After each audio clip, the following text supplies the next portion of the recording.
जिस समय पर गियासुद्दीन तुगलक है, उसी समय में दिल्ली में एक सूफी संत रहते हैं निजामुद्दीन औलिया। निजामुद्दीन औलिया दिल्ली में रहा करते थे गियासुद्दीन तुगलक के जमाने में, टाइम पर। निजामुद्दीन औलिया जो है एक पॉलिटिकल आदमी है, मतलब उनको राजनीति से कोई मतलब नहीं है, और वो किसी भी ऐसे व्यक्ति को सपोर्ट नहीं करते हैं जो पॉलिटिकल आदमी हो। माना जाता था कि, और लोग कहते थे कि जो निजामुद्दीन औलिया है वो जो बोल देते हैं वो सच साबित हो जाता है। ठीक है, उनकी बड़ी मान्यता थी, हिंदू मुसलमान हर नस्ल के लोग जो हैं उनके पास जाया करते थे, और बड़ी पॉपुलैरिटी, बहुत ज्यादा पॉपुलर इंसान थे निजामुद्दीन औलिया। लेकिन वो पॉलिटिक्स से बहुत दूर रहते थे। गियासुद्दीन तुगलक ने कई बार निजामुद्दीन औलिया को अपने दरबार में इनवाइट किया कि भाई आ जाओ, क्योंकि पॉपुलैरिटी बढ़ चुकी थी। अब कोई ना कोई बहाना बना के औलिया साहब मना कर दें, जाए ना। ठीक है, पॉपुलैरिटी का आलम यह था कि दिल्ली में ही अगर वोटिंग हो जाती तो निजामुद्दीन औलिया जीत जाते और उनके सुल्तान हार जाते।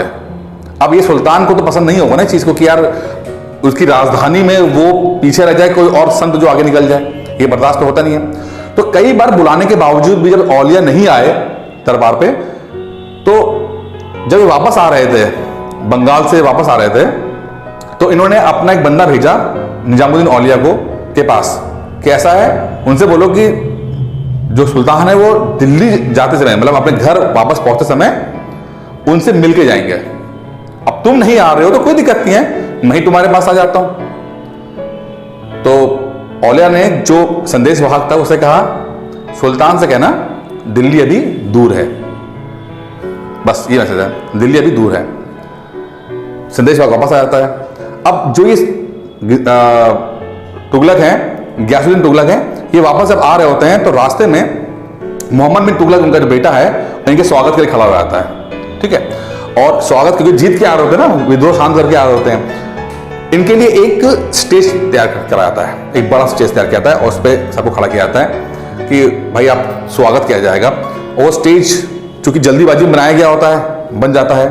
ठीक है, सारे लोग जो हैं, गियासुद्दीन तुगलक हैं, सारे सिपाही जो हैं, जो भी इंपॉर्टेंट लोग थे, सिपा सलार, सब उस स्टेज पे बैठे होते हैं और प्रोग्राम देख रहे होते हैं। इसी बीच में हाथियों का प्रोग्राम शुरू होता है, हाथी का दंगल शुरू होता है, और हाथी के दंगल में हाथी जो है वो जाके सीधे भिड़ जाते हैं स्टेज से, स्टेज को टक्कर मार देते हैं। अब स्टेज को टक्कर जब मारते हैं तो स्टेज टूट जाता है, और जब स्टेज टूटता है, क्योंकि बहुत हाइट पे था और बहुत बड़ा था, गियासुद्दीन तुगलक उसी स्टेज में दब के मर जाता है।